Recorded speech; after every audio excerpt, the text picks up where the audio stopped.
Hello, everyone. Welcome to World Wrestling Cast. We are your hosts, Todd and Anthony Fraley. We will be taking you into the world of professional wrestling. How you been, Todd? Man, it's been a while. We're running behind this week. Yes, that is true. Bear with me. My voice is kind of, crackling like a frog a little bit. You screamed too much at that wedding this weekend? Yeah, exactly. Yeah. Did you catch the bouquet? No, I did not. No, I did not catch the bouquet. Oh, man. So, we have a lot to talk about, a whole lot on our plates tonight. It's been a wild week of wrestling. I've not watched enough of it, but I've watched enough to know it was a good week. Yeah, I mean, you've got Summerslam matches that are, getting set up. You've got people coming back and saying what their intentions are. Yeah. It's been a good week, man. Yes, it has been. It's just been a good week all around. Not rained too awful much. No.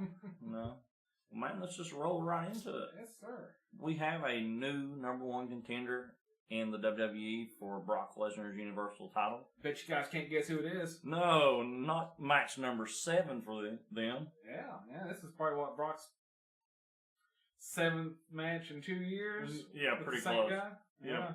I think this is actually like match number 4 for this belt. His 4th match in 2 years? Yeah, 4th match in 2 years with this guy. Oh my God. And Brock's 7th match in. This is unreal. Yeah, it's Roman Reigns, if you didn't guess by now. I don't understand. It makes no sense to me. The only thing I could really come up with is that Braun Strowman is going to cash in. This is just a way for them to get the belt off of Brock Lesnar.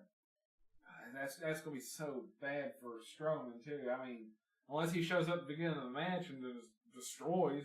Hey, I'd be happy with him coming in and destroying both of them at the same time. Like, to start the match. The match. Right before the bell rings, his music hits. And, throws the briefcase at the ref and just takes them both out. Makes the triple threat. That's the only way. Yeah. Oh, Lord. I mean, I don't know. They might surprise us. I don't know. But. Yeah, but, if they do the triple threat match, knowing this man, he could screw this up for everybody. Well, yeah, you could have Roman Reigns, Superman punch everybody. Yeah, and win, and Braun be the second person ever to cash in and not win. God.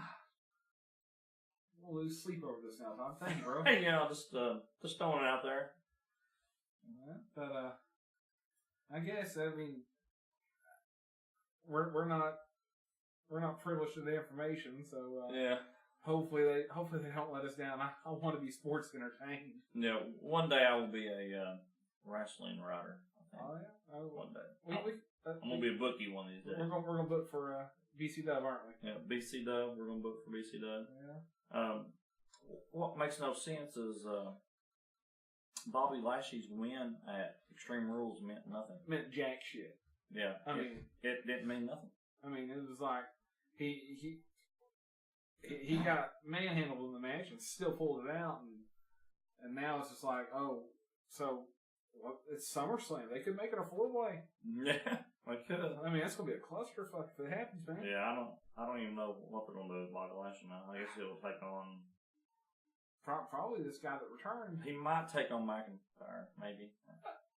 Man, that's far out there. But you can never tell. Well, we'll try to sit down and watch all 9 hours of SummerSlam this year to let you guys know what happened. But so we have Reigns versus Lesnar for the Universal title.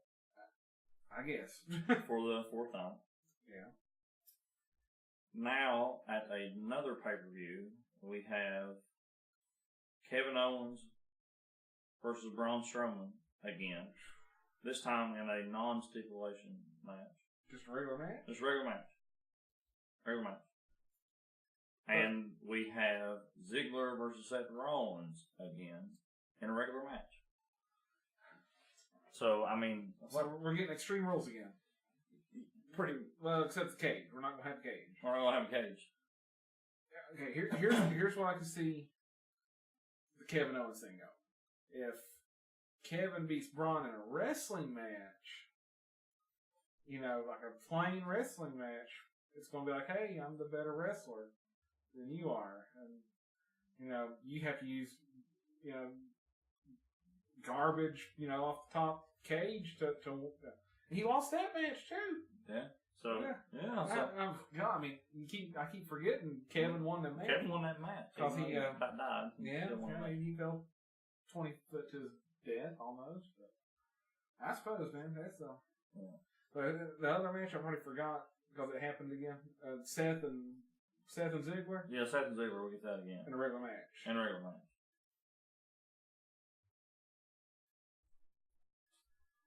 The SummerSlam match wasn't bad, but it wasn't a good Iron Man match. It was just a match. It was just a match. I mean, they had 9 falls or something like that. Something stupid. Fast. Yeah, something stupid, like 30 minutes, 9 falls. Yeah. Good Lord. I don't know. This is I'm kind of bitter against this right now, bro. Yeah, SummerSlam is not looking very well on. I hope they prove us wrong. From the Raw brand right now at all. Is this a double show? Both of them on there? Yeah, both of them. Yeah, all the pay-per-views are up. Yeah. We also the matches. I just looked it up on the internet here. We have for the Raw Women's Championship, Alexis Bliss versus Ronda Rousey. That's going to be decent, I hope. Yeah. I mean, Alexa, for as little she's been in the business, and Ronda, for as little she's been in, she's got 5 matches under her belt. And she looks like she's done this for years. I don't know. That could be decent. Oh, okay. Sorry, on the Braun Strowman and Kevin Owens, just read this online here on CBS. It is for the Money in the Bank briefcase. There's, he's not going to win he's not going to lose the briefcase. That's just. They might. Because Braun didn't beat Brock earlier this year, correct? Nope. Braun, Brock Lesnar won that match that everybody was in. Yep. So maybe Braun and Brock actually had fought before for the Universal belt, but Lesnar won. Yeah, it was a 7-minute match. Braun Strowman had 6 minutes and 45 seconds of offense. F5. It was a 1 suplex and an F5 and rock one. Man, that's the most dangerous move in wrestling, though. Yeah. Match ender. But from the other brand, this is a match that I'm looking forward to. Yeah. For the WWE World Heavyweight Championship belt, AJ Styles versus Samoa Joe. God, there's gonna be a fight. This goes back 15 years, probably. 12 years. Good 10. Yeah, a good 10 years. They fought in Ring of Honor, I'd say. I'm about positive they did. I can find that on Cage Match right quick, but I mean, both these guys was the man in Ring of Honor, and this is real talk right now. I didn't think Seth Rollins at the time was going to amount to anything in WWE. Yeah. And man, he's proved me wrong. And I'll be the first to admit it, because I thought he's kind of like quote unquote transitional champion in Ring of Honor. Which I think they were coming off the they were getting ready to go into the years of Jim Cornette running, and I just felt I didn't connect with him for whatever reason. That was just, I didn't see that happening.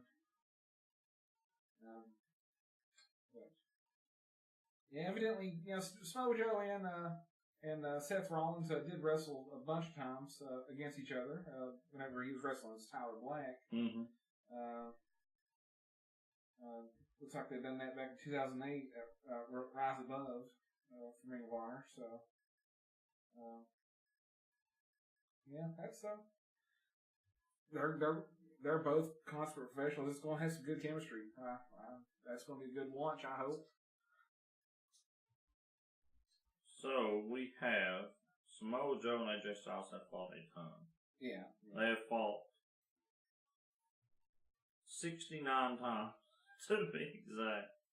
Good Lord. And I've got it pulled up here. Their first match was 2013 in that's in a battle royal. So their first match, just them two, was in 2013, June 2013, Bound for Glory. AJ Styles versus Samoa Joe. That was right before AJ left, before he went to the New Japan, right? Yeah. That was a good move on his part. He reinvented himself and showed why he should be world champ. Samoa Joe, I thought he was. Oh man, I told you wrong on that. Uh-oh. How bad? So, Jay Briscoe, AJ Styles, Chris Sabin, Samoa Joe, number one contender match in Ring of Honor, 2003. That was their first match against each other. And their first singles match against each other was in 2003 November for the Ring of Honor World Champion. Samoa Joe was champion at the time. He defeated AJ Styles. That match I told you in 2013 Bound for Glory series was their last match that they had. Okay. I said it backwards. Sorry out there. Okay. I corrected myself, so that's worth it. Yeah. Well, that's I mean, that should be some good chemistry between those two. And so they have some history. Yeah.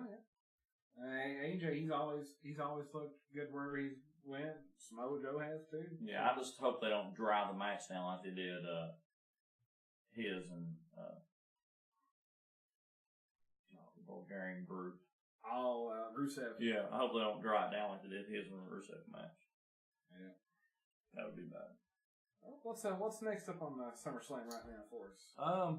That covers our preview of SummerSlam right now. That's all we have for SummerSlam right now. How long is it till SummerSlam? A week? We got 4 weeks. Okay. 4 weeks till SummerSlam. So we've got time to get more hype for it. Yeah, I mean, we're just, the whole. If out there, if you can't tell, we're not Brock Lesnar fans at all, and we just think that belts need to be on people that deserve them. That's going to, you're going to have matches for the belt. Not every pay-per-view, but not even every show, but they need to be there. Yeah, they need to be there. Because Okada defended his 13 times in 2 years. Okay, but he was there just about every show. So SummerSlam this year is going to be on August 19th from the Barclays Center in Brooklyn, New York. Oh man, that reminds me. We got to talk about. We got to put some info on the NXT Takeover, man. Yeah, NXT Takeover. Because we're going in SummerSlam weekend. Oh my God. Yeah, so we don't want to apologize. We've had a rough weekend because we normally record on Saturdays. And we're just we're flying by the seat of our pants right now, so. Yeah, so. I just remember we got to talk about this. Good Lord. The NXT Takeover will be really good this year, I think. But the past, all the NXT Takeover stuff is usually better than the WWE. Well, so far, for NXT, we've got 5 matches announced. We're going to have the Undisputed Era, Kyle O'Reilly, Roderick Strong versus Mustache Mountain for the Tag Team Championship. Those 2 guys from NXT UK, Mustache Mountain, Tyler Bate and Trent Seven. They had a 5-star match in London. They had another 5-star match on regular NXT television for the belt again. And this match could break the 5-star scale. Yeah. I mean, they've got chemistry for days, and it's gonna look pretty awesome, I think. Well, there is one match in particular I think might get a 5-star because both these guys are, they're main roster talent. Yeah. And if they went to the main roster right now, they would have an impact. Mm-hmm. For the NXT North American Championship, you have Adam Cole, the champion, versus Ricochet. Yes, these guys have been going at each other's throat for the last couple of weeks also, and it's gonna come down to who wants it most. I mean, if you kind of look at it the way I'm looking at it, champion Undisputed Era and champion Adam Cole. We might be seeing them on Monday Night Raw this year. Yeah, man. After SummerSlam. Yeah, I guarantee you. I mean, these two former indie superstars will undoubtedly steal the show at SummerSlam, I think. If they give them the chance to. That's I mean, all three of these guys, no offense to Bobby Fish, he's there too, but he's injured. Yeah. He's going with them because he's like our mouthpiece right now. All 4 of those guys they're going to do big things in WWE, and I hope to God they let them do what they need to. Yeah, I'd like to see them stay together. I wouldn't mind for them to pull an NWO thing and just start, or Bullet Club, whatever, and just keep piling recruits in there like NWO used to do and WCW back in the late 90s and how the Bullet Club does now in New Japan. Yeah. I really think that the Undisputed Era could be a stable that could possibly, be there and take over for years and years and years to come. Maybe not go above 4 people, but have a rotating lineup. Yeah. That's what you're saying. Yeah, rotating lineup. I mean, Kevin Owens could join them. Sami Zayn could join them. If they ever have to go back for anything. Yeah. But if they stay, if Undisputed Era stays in NXT, just 4 hottest guys, leave 1 behind to sort of help train them up, quote unquote. Mm-hmm. It could be awesome. There's one more match at NXT TakeOver. I'm pumped about. Oh yeah. You got Johnny Gargano, Johnny Wrestling, versus Aleister Black. That's a great match by itself, right there. But neither one of them is world heavyweight champion. Tommaso Ciampa, the motherfucker, is coming in there, and he's champion. Aleister Black is finally getting his main event match. And Ciampa and Gargano have been killing each other at every pay-per-view they have been on. Yeah, Ciampa and Gargano just had a 5-star match the last TakeOver. Yeah. And that was by Meltzer. Yeah. And Aleister Black had a great showing from that. His opponent, a different style, he worked a great match with him for what it was. Yeah. It was punch, kick, get thrown around, but it looked believable for the most part. Mm-hmm. These three guys are following that tag team match we just talked about, that North American title match we talked about. Probably going to be following the women's championship, unless that's the main event. I don't know what their plan is. The list I'm looking at has got the women's championship #1 match. It's going to be a barn burner of a show. Yeah, and it's probably going to steal the thunder from SummerSlam. Yeah, I mean SummerSlam. I mean it's going to be a spectacle, and we're going to talk about it for 2 weeks probably. But yeah, but I mean, this card is a dream card. I mean, as of right now, with the matches that we went over 4 or 5 matches with you for SummerSlam. I mean, unless they make the AJ Styles Samoa Joe match really good. I mean, Seth Rollins and Ziggler match could be good, but Yeah, and it's almost. I don't even think it was nothing against the wrestlers. Just they had nothing to work with. There was no world title, for that drama that's built into it. There was nothing at that pay-per-view of Extreme Rules. There wasn't even really Extreme Rules. You had Kevin Owens die off cage. Yeah, and you had Alexis Bliss and Nia Jax I mean, that was the most extreme of the whole pay-per-view. And if that would have been the main event because it logically made sense, okay, you don't have to have every match be a hardcore match because you'll burn out the crowd. You'll burn out yourself watching it. But if you're going to call something Extreme Rules, you need to have something different. And an Iron Man match for 30 minutes, I don't think it was good enough. 45 an hour, okay. They've got the network. They can afford to stay on as long as they need to. Mm-hmm. But they didn't for whatever reason. But that's got SummerSlam weekend covered. It looks like. Yeah, SummerSlam. It's going to be it. As the it approaches near, we're give you out some more info about that. Yeah, because who knows what other matches they'll add to it. Something that happened on Raw this past week was a big shocker to everyone in the wrestling world. Yeah, it was.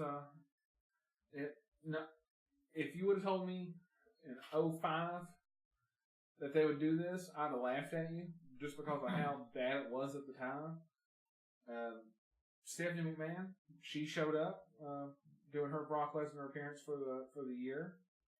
She announced that the WWE Women's Revolution is getting ready to change. It's getting ready to evolve for the WWE Women's only pay-per-view, WWE Evolution. Yeah, this will be the first ever in the WWE. In the WWE, first ever full-blown women's pay-per-view. Yeah. And as of right now, they've already said that they're going to have some special appearances from past divas, such as Trish Stratus. First, she's going to take on Mickie James. Yeah, she's going to be taking on Mickie James. Lita will be taking on...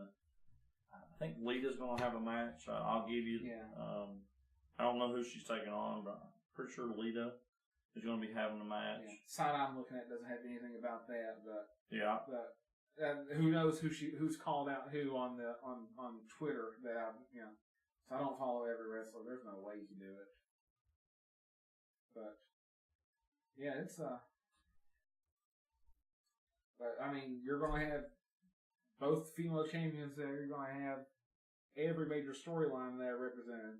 Yeah, I just looked it up. The match is not on there yet, but Trish Stratus, Lita, will be there for sure. Yeah, it's gonna be a good show, and they're gonna have women from NXT there also. Looks like. Yeah, it's gonna be a full the full roster. I mean, this Becky Lynch, Charlotte, Asuka. Yeah.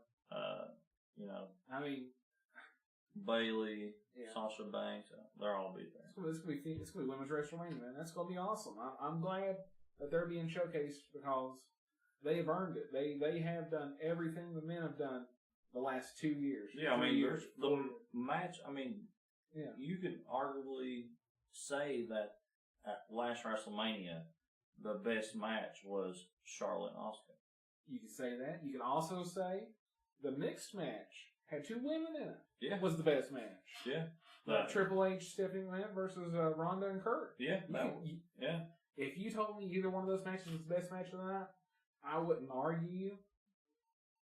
I might say, well, no, the other match was, but yeah, but I mean, devil's advocate. It wouldn't be, that match was no good, or because it was a women's match. Yeah. I mean that. I mean, it's. What was that one match everyone used to rip on? Alicia Fox versus. Yeah. That one lady on Tough Enough said that's her favorite match. But, yeah. I mean, they have done it all. They've done Elimination Chamber. They've had a Hell in a Cell. This is in the last year. Mm-hmm. I mean, they're going out there, and they are bumping just like the men. Oh yeah. They're putting it all on the line. You've got women in NXT, Io Shirai. You've got Kairi Sane. You've got all these big time stars of women's pro wrestling, independent pro wrestling from around the world. They're going to show up and they are going to go bananas. Yeah. At this show, especially with the spotlight on. This is like NXT takeover for women. Yeah, I seen a thing on Twitter on Chelsea Green's site Yeah. And she's at the NXT training facility right now. She might be, going to NXT. She could be there. And she put, posted a picture on her thing with Evolution on there, so she might even show up. Yeah. I mean, everyone that shows up for this, or is going to be booked for it, is going to put it all on the line. I can see storylines clicking, and I could see a 5-star match coming out of this show. Oh, yeah. Like something that's like, they gave it to them. No, not like that. Full on, if it was two dudes, fake fighting each other, it's going to be, they get the 5-star also. Yeah. They've done the same build up and everything. It's going to be a good show. And that's going to be one I'm definitely going to try to catch live.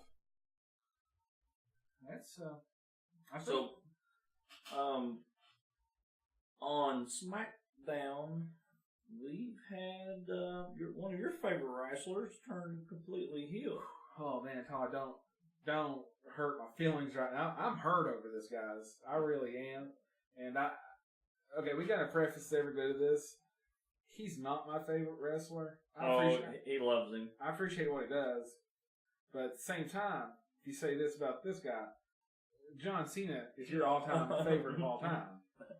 So we're going to walk this back, Todd? No.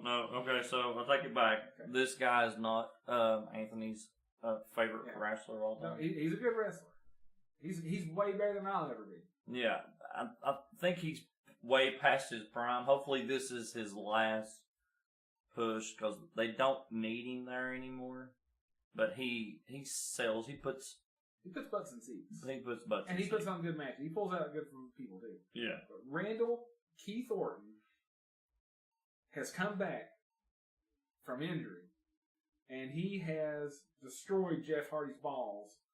He's just killing them. And he come back and he's went full heel. And I think he works better as a heel. Because the last 6 years he's been a babyface. Babyface, yeah. I mean, okay, whatever. Yeah, he can do the pose in the corner all day long.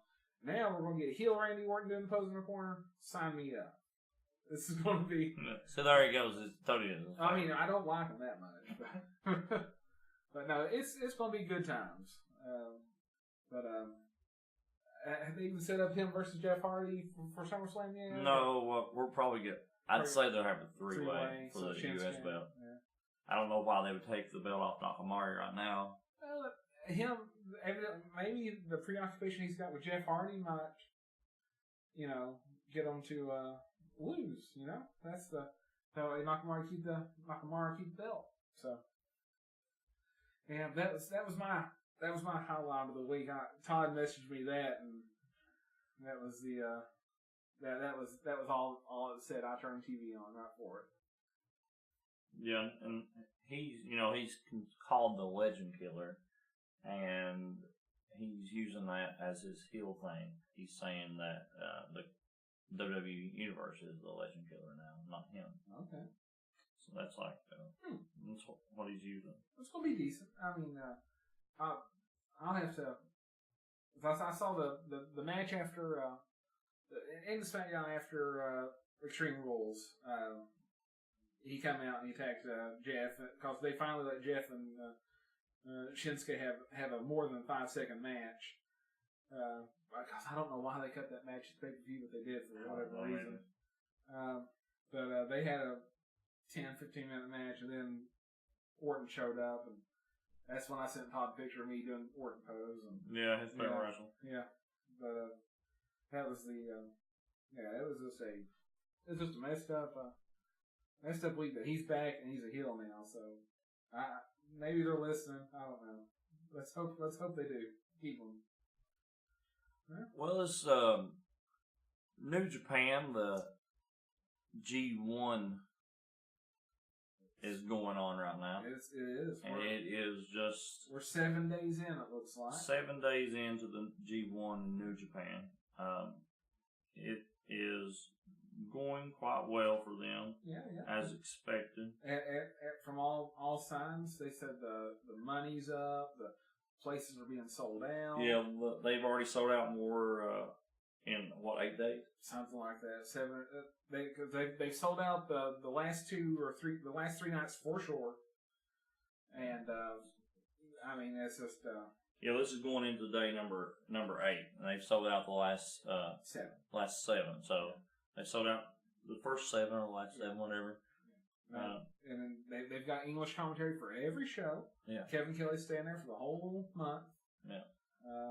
And then Don Cass will show up for the big show, so he'll be back for championship, and then the B block and A block final. So a little hit on the brackets here real quick. We got A block and B block. It looks like we have. This is as of July 24th. This is as of yesterday, so this don't have any matches today on it. So as of July 24th, A block, number 1. I'm not really surprised on this one. I figured he'd be undefeated right now, but this is. But then again, if you look at who he's with, makes sense. Yeah, you got Switchblade, Jay White. He is 3-1 with 6 points. Yeah. Also at 3-1, you have Evil with 6 points. And also at 3-1, you have Tanahashi. Yeah. That we got a couple people who's still in the running. But almost started because all these are all tied. Minoru Suzuki, he's 2-2 at 4 points. Michael Elgin, he's looking like $1 million right now. He's dropped weight and he's putting on good matches. He's 2-2 at 4 points. Togi Makabe, he's also 2-2 at 4 points.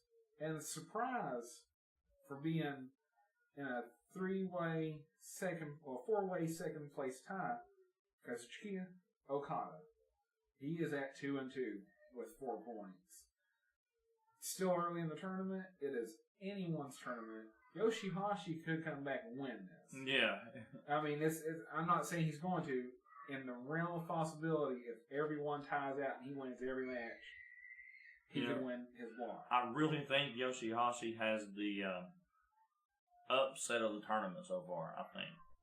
Him beating Michael Elgin to get his 1 point. Yeah. I mean, to get his 1 win so far. Yeah. I mean, I would not have picked that. I would have had Elgin pinned at 3-1 at this point right now. But they like doing upsets to set up storylines. And this Yoshihashi-Elgin match that's going to happen later, maybe this little feud, I feel sorry for Yoshihashi right now. I mean, just looking at it here, who all Elgin has fought. I have him. I mean, I have him winning every match, but but the one against Jay White. Elgin defeated Evil. That could have went either way, I thought. Elgin defeated Hangman Page. That makes sense to me. Jay White beat Elgin. I had that one pegged. Yeah, me too. So but then Yoshihashi beat him. If you'd have told me that, I'd been like, whatever. Yeah. You're smoking crack on your block. Yeah. But no, that was a 100% good call. And there's not really any shockers in that bracket right now as points and match win losses to me. Hangman Page is 1-3. The only one that's really blown my mind, like in terms of the loss, was Jay White, where he lost his to Minoru Suzuki. Yeah. Because I had Jay being undefeated until he took on. I had Makabe on the 5th of August beating him. Is what I was going to pick, because I was going to think it was more of a being beat up factor. Yeah. Because Makabe just brings it. But it's so far. Yeah, well, I mean, Block A is really living up to what it is. Yeah. You want to touch on B block? Yeah, the B block right now in the G1 Climax. They're a day behind. They're a day behind, so they will have their matches around 3 a.m. tonight. I think what it is. Yeah, on their 26th. On their 26th. So it'd be like 3 a.m. tonight if you wanted to watch it live. It'd be on. Well, no. Yeah, it's after the Dateline. Yeah, it'd be on New Japan World at probably around 3 a.m. Yeah. That's what it is. But in B Block, no surprise on this at all. My opinion, he's the best wrestler in the world. Kenny Omega is undefeated at 3-0 with 6 points. The other Golden Lover, Kota Ibushi, is 2-1 with 4 points. You got Sonata at 2-1 with 4 points. Nato is 2-1 with 4 points, and Ishii is 2-1 with 4 points. Rounding out the block, only one of these really surprises me. Two of them, if you want to kind of split hairs. Tama Tonga is at 1-2 after that big angle they had with attacking the Elite and the Bullet Club. He's more losing matches because he's getting disqualified. I had him winning matches because him being just utter badass. But all the BCOGs are kind of like Fale said, fuck, you don't care. Yeah. None of them care. So they're just beating people up. Goto, 1-2, makes sense to me. This is the one that surprised me a little bit, with Zack Sabre Jr. I had him at 2-1. He's at 1-2 right now with only 2 points. Yeah, I'm looking at his matches that he's lost here, and him losing to Ishii. No, take it back. I haven't fought yet. Him losing to Sonata, not Ishii. I haven't fought yet. Him losing to Sonata, that surprised me.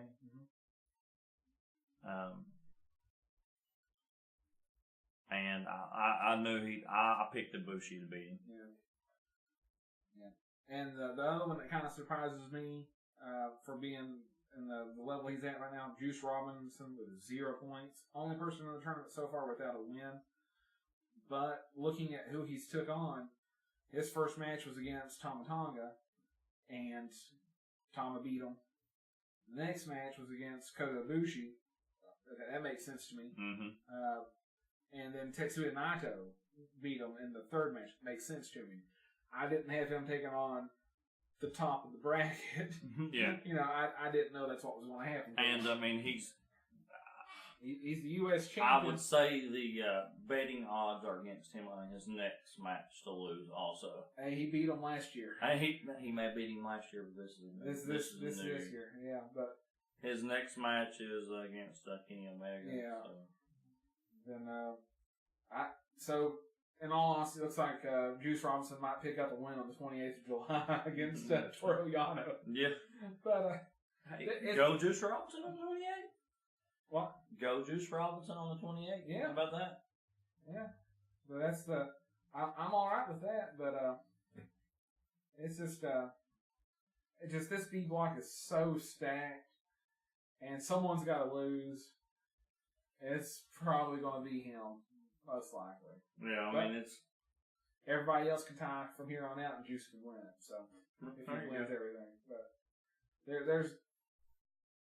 there'll be a date that people will start posting on Twitter. Well, this guy's mathematically eliminated. This person's mathematically eliminated. We're not at that point yet. No, we're not there. We still have a few more days before we start getting close to that. By Wednesday, you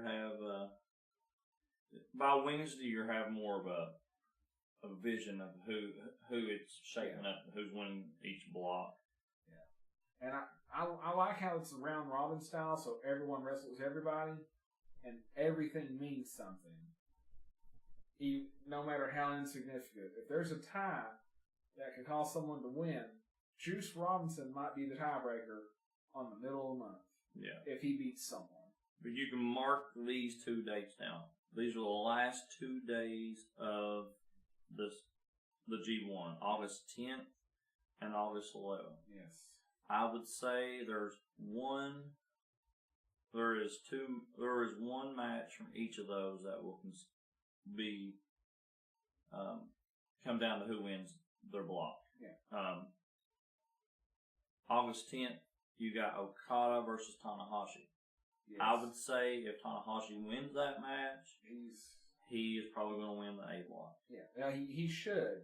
I mean, just on just on what we see there. Just on what matches I've seen here, and then the match that everybody is looking forward to is on August 11th in the B block. Kenny Omega versus his golden lover partner, Kota Ibushi. And is that in Budokan Hall? Does it say where it's at this year? No, don't say where it's at. If it's in Budokan Hall, Ibushi's jumping off something. He got banned from that arena for jumping off the balcony. No, but if you want to go back to the match before that Okada Tanahashi match, there is a theory that if it comes down to that match, if Okada wins, he could put Jay White through to the final.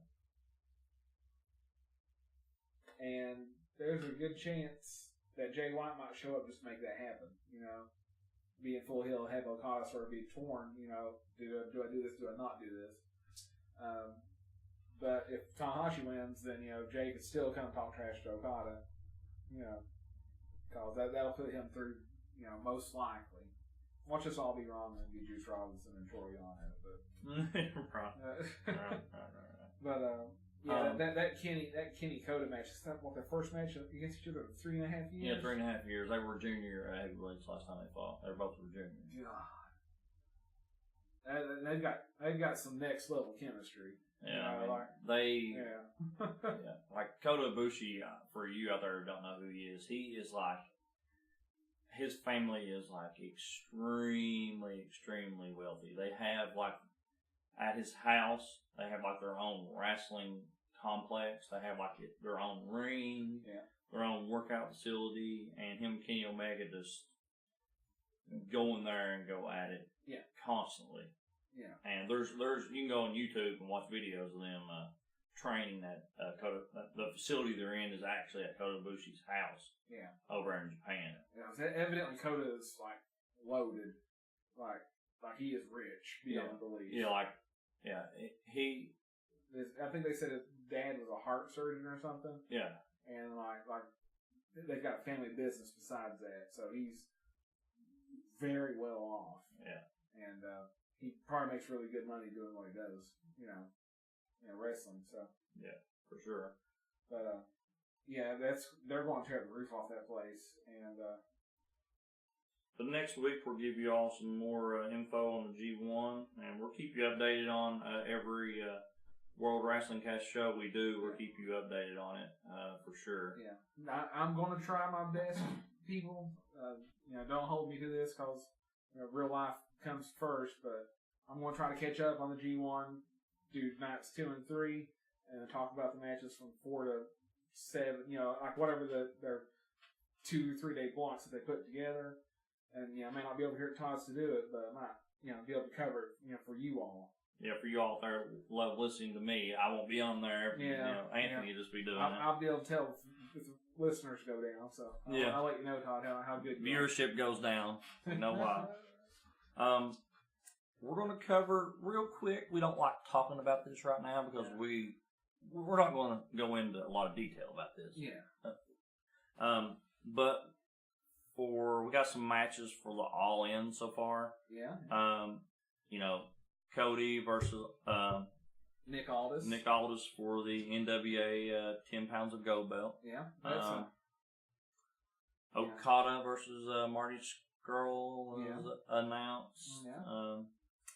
Hangman Page versus Joey Janela. That's going to be a decent match. They're calling Hangman the Joey Killer now. So I don't know why, because he didn't kill that man. No, he didn't kill that man at all. And they've added another superstar to the show, Bandito. Yeah, Bandito. For you out there who don't know this, he's a top luchador. Yeah, he's top luchador. That's all. We're just gonna leave it at that. He's a top luchador. Yeah. And like I say, we're not really gonna go in the real lot of detail about All In. I say once they get a little closer to actually announcing the whole show, we can probably dedicate an hour to it. Yeah, or two. Because there's going to be people that me and Todd have never seen before. That's going to be on that show. Because this is going to be Wrestling Woodstock. Yeah. We haven't really told you all about All In yet because we won't tell you. We just won't tell you. Yeah. But just remember, there's a show happening in Chicago September 1st. Yeah. September 1st, there's a show happening. Yeah. Well, that's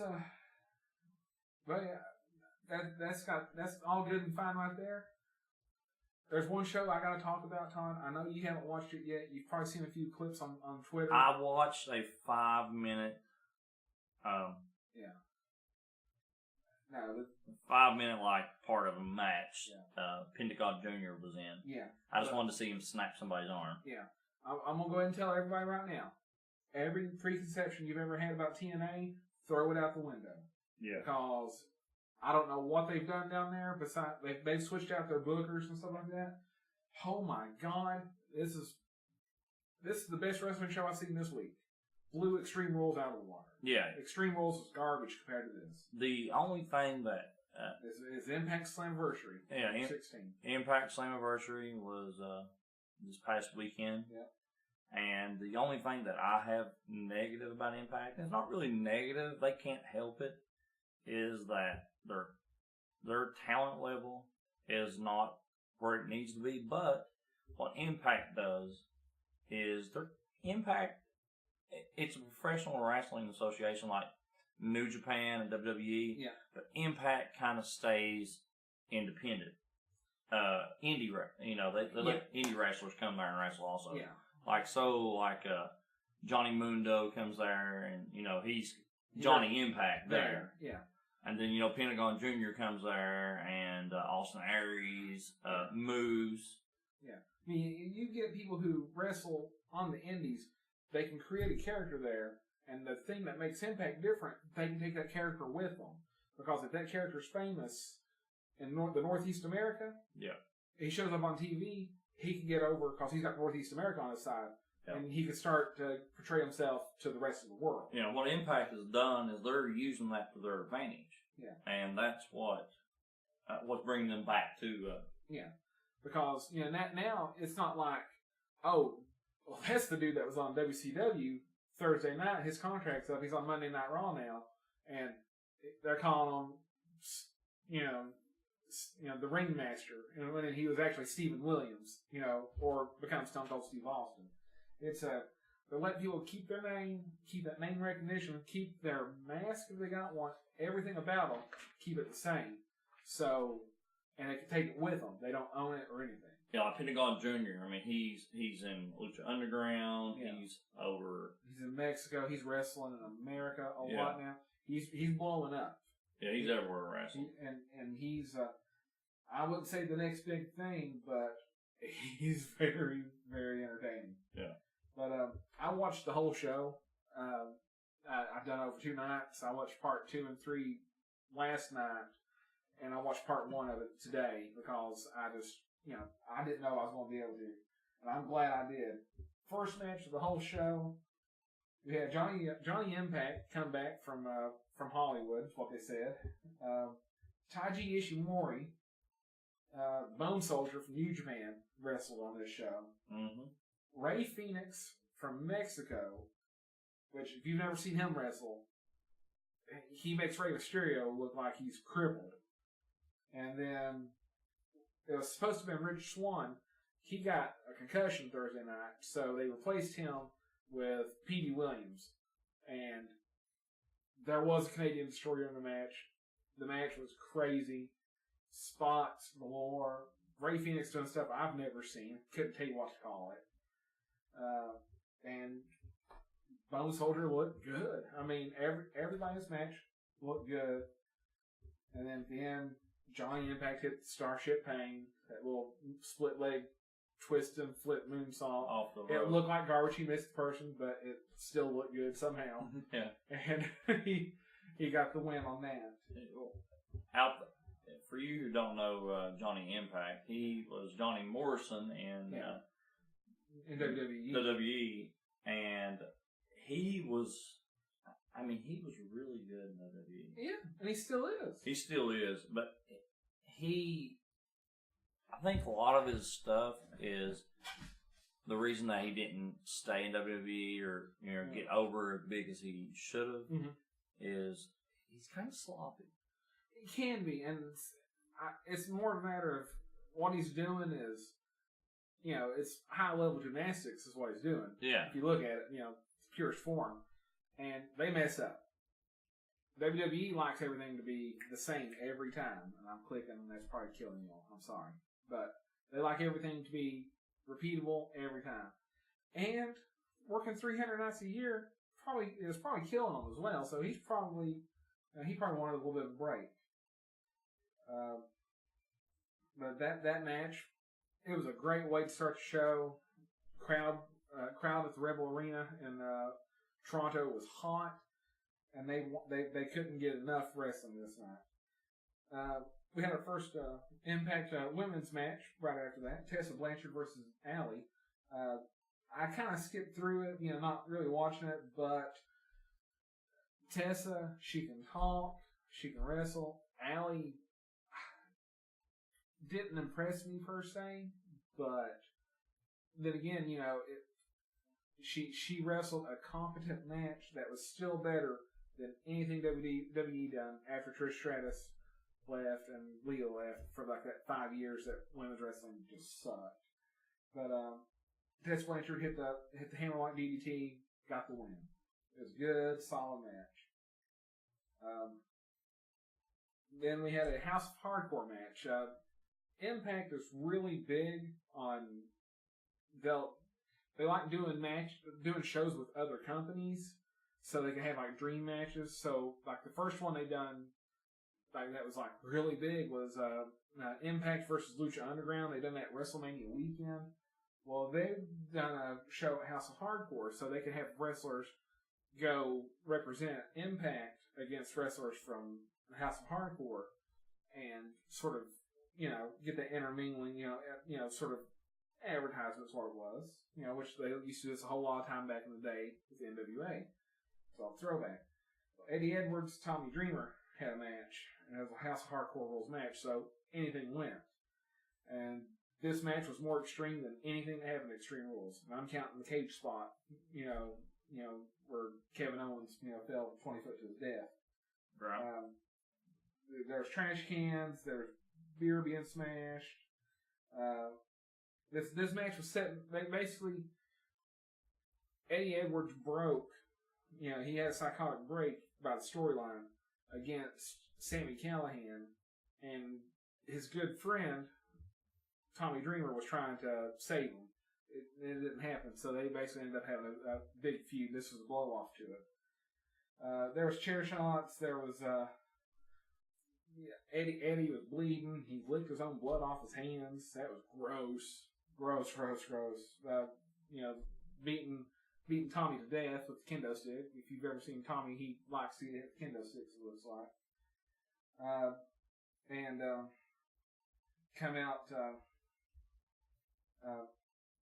by the end of the match, a table got broke out, and Tommy Dreamer put lighter fluid on it, and Eddie reversed it, got ready to look like the fans was getting ready, going bloodthirsty, getting ready for a table to be set on fire. Well, Eddie Edwards hit his finisher, the Boston Knee Party, which is the Shining Wizard. He hit it into a chair, and that knocked out Tommy, and he got the win. So it seemed like, from storyline perspective, it looked like Eddie didn't go insane. He sort of pulled himself back, but he still used a chair. So I think we're going to have a harder edge, a little more violent Eddie Edwards. I'm definitely watching, I might quit watching Raw just to watch this, to have time. I'm not lying, Todd, when I say this. This show was that good. And the Lucha Underground versus Impact was decent. And they've had, since April to be firing all gears. Next match, we had Matt Sydal. He used to wrestle Evan Bourne in WWE. He basically went to the Indies, and he has proved why he was the best high flyer before he went to Ring of Honor. He's playing kind of a gimmick where, the real life Matt Sydal likes to use, shrooms and, other, hallucinogens. So, he's always talking about his third eye, and he says he could see everything coming. He took on probably the most jacked man in wrestling, Brian Cage. He's a monster. Yeah. And compare him side by side, it looked like a child with, 1970s Arnold Schwarzenegger. Yeah, he has a picture online of him dressed up as Bane at Comic-Con. Yeah, and like he done that right. Yeah. And he's taking his vitamins and saying his prayers, but I think he 100% knows what he's doing, or willing to take that risk.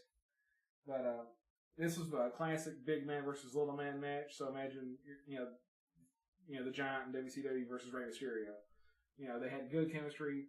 It was a lot of Cage throwing Evan as far as he could, and Evan getting some of that quick offense.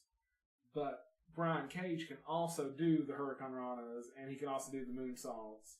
So it changed in the match. And somewhere at one point,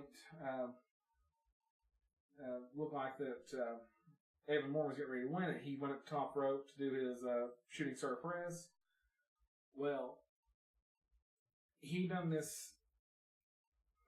When he done his backflip, his feet clipped the top rope, and he came straight down on his face. But it was like a controlled. It looked like he done it on purpose, because he didn't flip straight down and slingshot. His feet caught the rope, and he still went straight to the mat. Mm-hmm. And Brian Cage got done his finisher with a drill claw, which I couldn't remember what it was. I was freaking out this way. I thought I saw someone die. And we have a new X Division champion now, Brian Cage. This women's match, I could not look away from. Sue Young versus Madison Rain. Madison Rain's wrestled for Impact going on, 12 years probably. And versus Sue Young, she's known as the Undead Princess or the Undead Bride. She wrestles as a zombie, has a crazy awesome entrance. You need to go look it up right now. She's got 6 undead bridesmaids who carry her out in a coffin, and she climbs out, and she never breaks character, doesn't laugh or anything. There's Sue, she's Asian, so she done the miss spot, hit one of the undead bridesmaids, so she sold it like death, probably she's undead.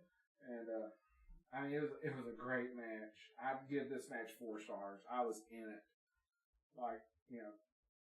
just enjoying this match. Next up,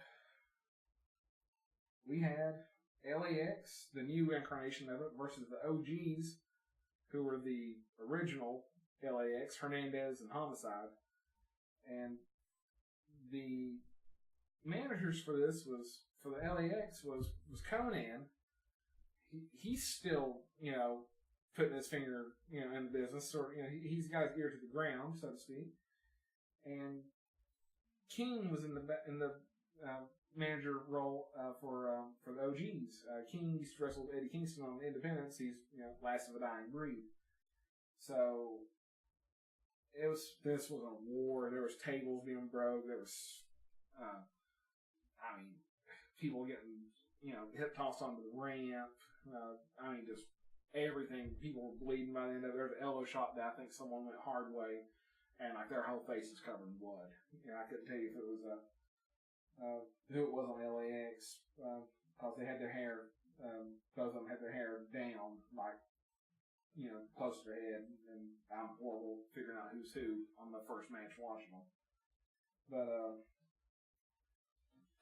they go back and forth, and there's a spot where they basically pull out the thumbtacks. Santana, he picked up a handful of thumbtacks, threw them at Homicide, slammed them into the tacks, done a frog splash to retain the titles. I give this match 4.5, 4 3/4 stars. It was. Yeah, it sounds like it would be. It was a good brawl. Really good. There was tables broke everywhere. There was one person done a suicide dive through the middle and top rope, and they went crashing through the table that was on the barricade in front of the fans. I don't know how someone didn't get hit with the table. Yeah, it sounds like they really. There was ladders getting, people getting smashed on ladders. Hernandez, I've not seen him in years, and he was throwing people like it was done over the rope and everything. I'm going to do this in a little bit of a different order. The main event of the night was Austin Aries versus Moose. This is for the championship. This is another one of those big man versus small man matches. Moose has only wrestled for like 5 years. Ex-football player. So he's got that explosive power that they love in wrestling, and he doesn't mind working hurt, which they love in wrestling. And I wouldn't say it was a barn burner classic match. I'd say 3.5 stars. Definitely worth a watch. But it wasn't, to me, just, Austin's working on this whole other level that Moose didn't quite attain. Which, if you look at it, he's not supposed to be doing the dives and the flips and, the fast work. He's supposed to be that big, slow, lumbering monster of a man, which that works, but for what I've seen for the whole show, it let me down personally. It was still a good match though. Aries was, doing low blows. Moose hit a brainbuster on Aries. Moose went for a dive. Aries avoided Moose crashing into the ramp. So, then basically ended up with Austin Aries picking up Moose now for a brainbuster. Hit the brainbuster, got the win. Yeah, Austin Aries. He's a strong man. Yeah, that's really for someone who's like 5'8", 5'10". I don't know what he is, but if you look at him next to everybody else in the world of wrestling, he's a smaller man. But you wouldn't believe it though. This match happened right before this match I just talked about, but this match is not for the faint of heart. There was blood. Yeah. There was blood. This is the match I watched 5 minutes of. There was more blood. And oh my God. At one point, I started laughing at the TV because of how ludicrous this was. Rewound it and got scared because I saw stuff I was missing because I'd been laughing. Pentagon Jr. versus Sami Callihan. Mask versus hair. Storyline build up to this. Callahan is crazy. He broke Eddie Edwards' face. That's what made Eddie Edwards have a psychotic break. Mm-hmm. He broke his face with a baseball bat. This isn't, fake, like, oh, he hit his face with a baseball bat. Pro wrestling. No, he hit a steel chair that was on Eddie Edwards' chest, and the ball bat bounced up and came back down and hit him and busted his orbital. Almost lost his eye over this. Almost went blind in one eye and would have had to retire. So he's lucky to still be in the world of pro wrestling. Callahan, being a heel, being a pro wrestling modern day heel, decided the best way to go about this was, and I'm sure he apologized to him in the back, he never apologized to it publicly. And I don't think he has, I don't think he ever will. He doubled down on it and said he wished he killed him. And, just went to this whole new level of being an asshole. Yeah. And people were falling for it. And, he done an in-character interview on Jericho's podcast. And he basically cussed Jericho out and walked out and slammed the door. Mm-hmm. And Jericho, being Jericho, rolled with it. He's like, well, that was different. And, that was the end of the show. Like, no commercials, no nothing. He was been in reality, and I think he fooled a lot of people. This match basically came from, basically Callahan being crazy, started messing with Pentagon. Well, Pentagon's just as crazy. And one time, Callahan stole the mask off the Pentagon, and you don't do that to a luchador. That's the ultimate insult. That's that's like saying that their mom has loose morals, or right. Or anything like that. That's the ultimate insult. And that's what made Pentagon snap. Well, one episode, Callahan showed up in Pentagon's gear to attack somebody, or to save somebody, quote unquote. Now it was Sami Callahan the whole time, and he attacked Ray Phoenix. Well, that's whenever Pentagon come out, cleared the ring. Next segment you see Pentagon sitting in a chair, and the Chris brothers, Ohio versus Everyone, show up, and they start beating the person in the chair. He starts speaking English, and they pull the mask off, and it's Callahan, and that's whenever Pentagon comes up from behind, attacks both of them, breaks both these guys' right arm, I believe. I don't remember which arm, but he broke the same arm on both of them, and took them out. And that's what made this match, mask versus hair. This match, they got ball bats, there was chairs, there was more chairs, but the thing that made me flinch the most was whenever Pentagon went out of the ring and brought out two 10, 12-inch long metal spikes. Yeah. Like those big spikes you use to drive, to put landscape timbers together with. Mm-hmm. These are serious, you spend $2 a nail on these type nails. And he took one nail, held it in his hand, took the other nail, and binged it right off the head of this nail. And that's what got me laughing. Well, a little bit later, he breaks out the same nail and a baseball bat. And he takes the nail on his head, and he has the baseball bat in his other hand, and he goes to bing it on this aluminum bat. He misses and tags Callahan above the eye. No big deal. So he does it again, and it really, bing! And that was probably the grossest thing I've ever seen in my life. Just in terms of, what they could do in pro wrestling. And I've seen people fall off of scaffolds through glass panes in CCW. I mean, this I suspended my disbelief so much. I'm going to give this match solid 4 3/4 star. It might even go as high as 5. It's the best match I've watched in a while. Yeah. I mean, in a long while. Since Omega O'Connell's the best match I've seen. I've got it better than Omega Cody. Yeah. I've got it that high. So it's those two matches are close, if not. But I haven't watched all the match. I probably will. Like I said, I only watched the 5 minutes thing. That's the reason I haven't been talking a lot of everybody out there. Yeah, I watched Anthony. Anthony watched it all. I watched it all, and I was like, I walked in, I was like, Todd, we gotta talk about Impact. And every time we said, "What are we putting on here?" I was like, "We gotta talk about Impact." Yeah. It was a great show that I cannot recommend enough. That people need to go out and watch. And it might change your mind on Impact. They've turned the corner, I would imagine. Yeah, I mean, hopefully Impact is turning the corner by what Anthony has told you all. It really sounds like. Now, this is also less than 24 hours since I watched it. Take it with a grain of salt, but it was a very good show. Yeah. So now we're going to jump into like what we like to do every week is our top 5 wrestlers of the week. Yeah, you know the music I'm going to have on here, though. Yeah. Yeah. I really don't. I was going to say, I change it every week. So. Yeah. Yeah.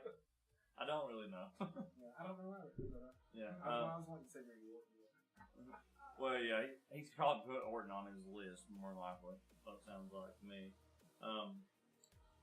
I've got a shake-up on my list this week. This don't mean that these wrestlers are bad, but well, I change mine every week.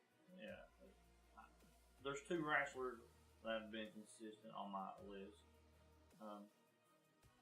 That's my 1 and 2. They're not going to change until one of them. Until they retire. They're going to be 1 and 2 on my list for a while.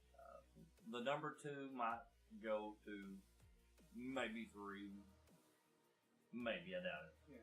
But my 1 and 2 has always been the same. But just quick review. Last week I had Cody 5, Adam Cole 4, Ricochet 3, AJ 2, Omega 1. So, new list this week. Coming in at 5 this week. This guy is really impressing me a lot. He has mainly been in Mexico. That's where he came from, originated from, but he is traveling the world now, going to all different types of independent wrestling. This guy will be at All In. That's all I'm going to say. This guy will be at All In. Number 5 on my list is Pentagon Jr. Yes. He's made my list. Cody was number 5 last week. This has nothing to do with Cody. Cody is still really good. But Cody is taking time off right now to film season 8 or season 7? Season 7 of Arrow. So, out there, people who watches Arrow, Cody will be in season 7 of Arrow. Did you know the star of Arrow, Stephen Amell, was acquitted of murdering Joey Ryan and will be at All In? Oh. That's all we're going to say? That's all we're going to say. No more. Number 4 on my list is Adam Cole. He is really on fire right now in NXT. He is the North American champion, and he could possibly be their number 1 guy. I mean, he's the leader of. No, they really don't have a leader, but he's in the Undisputed Era. That is, in my opinion, the second biggest staple besides the Bullet Club in professional wrestling today. Newcomer on my list. The second newcomer on my list is Jay White.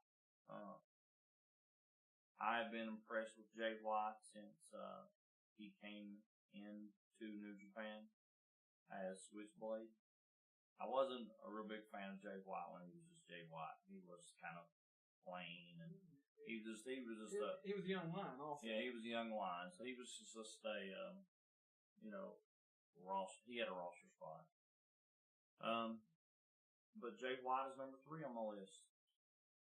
He is leading the A block right now in the G1, and would not surprise me at all if we do not see him in the championship of the G1.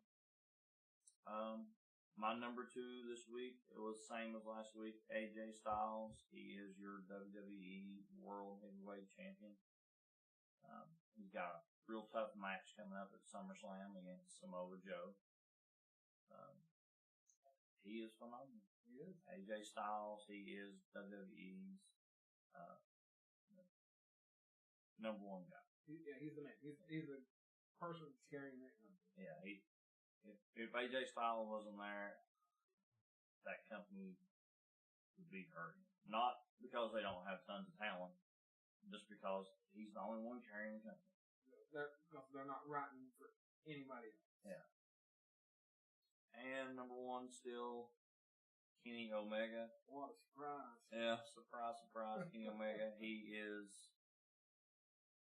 the best wrestler in the world, in my opinion, right now.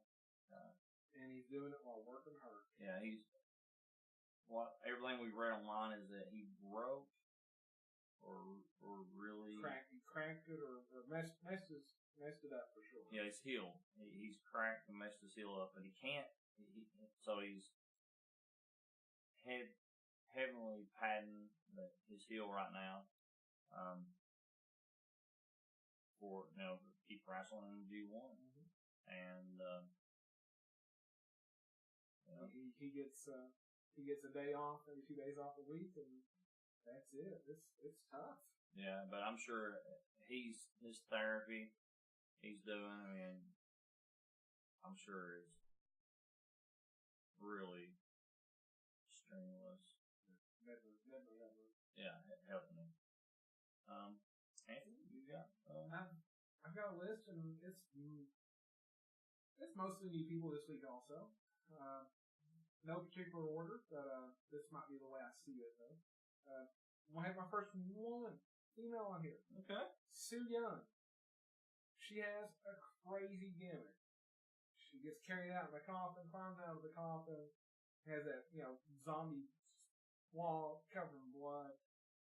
Japanese, so she has that gift of the mist, or Chinese. I don't know.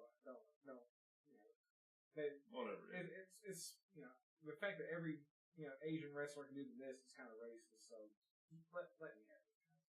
But I mean, it's good. It's a good gimmick, I think. Beyond that, number 4 on my list. This is my order. So 5 is Young. Number 4, I'm gonna say Pentagon Jr. He went to another level that I didn't know was possible on American television, and this craziest thing I've seen on American television in years. Number 3, Sami Callihan. Those two guys tore the house down in that match.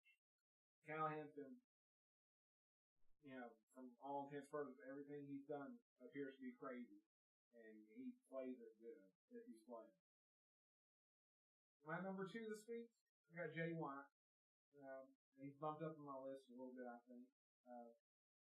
He is Switchblade.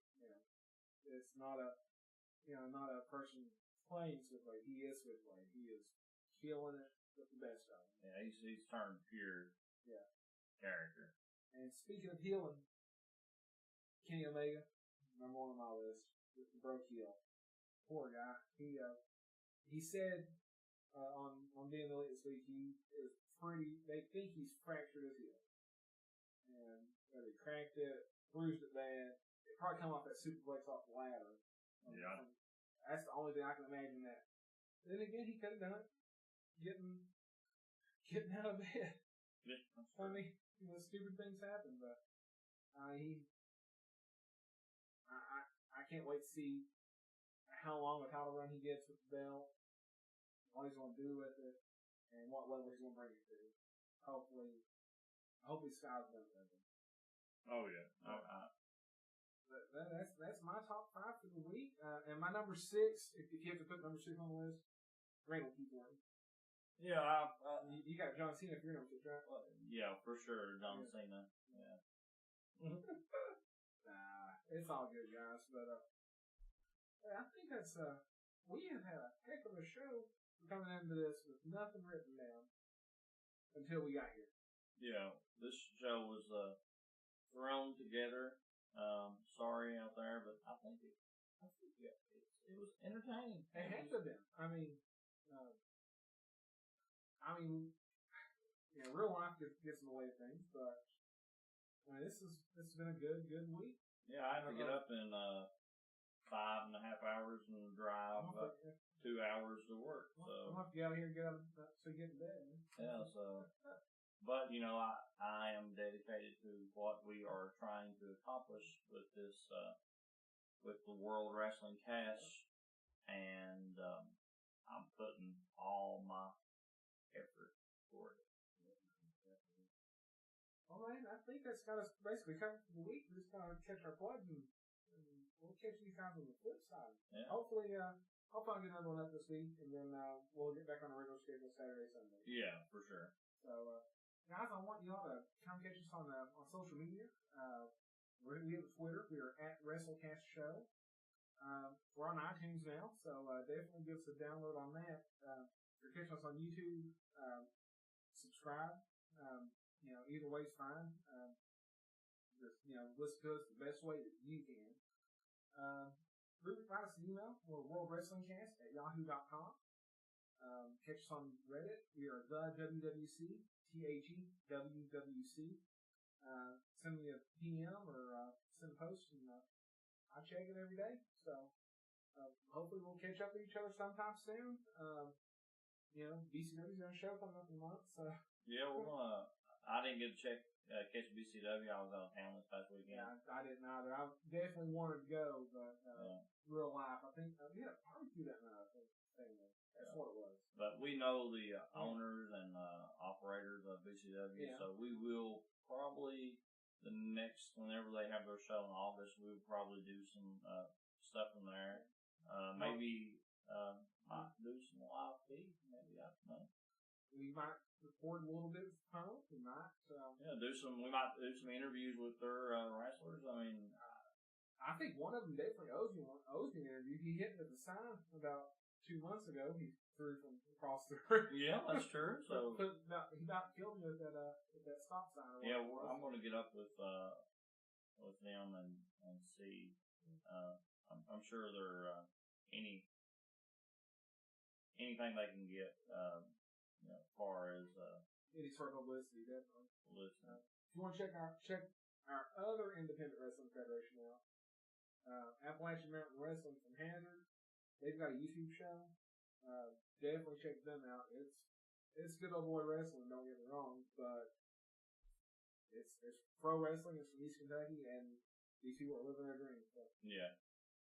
That's about it, man. We got a great show this week. Hopefully everyone enjoys it. And if you're not watching wrestling, hopefully you are listening to wrestling. And we like to end all of our shows with a little bit of Too Sweet! Take care. Get you guys on the flip side. Yeah, thank you everyone for listening.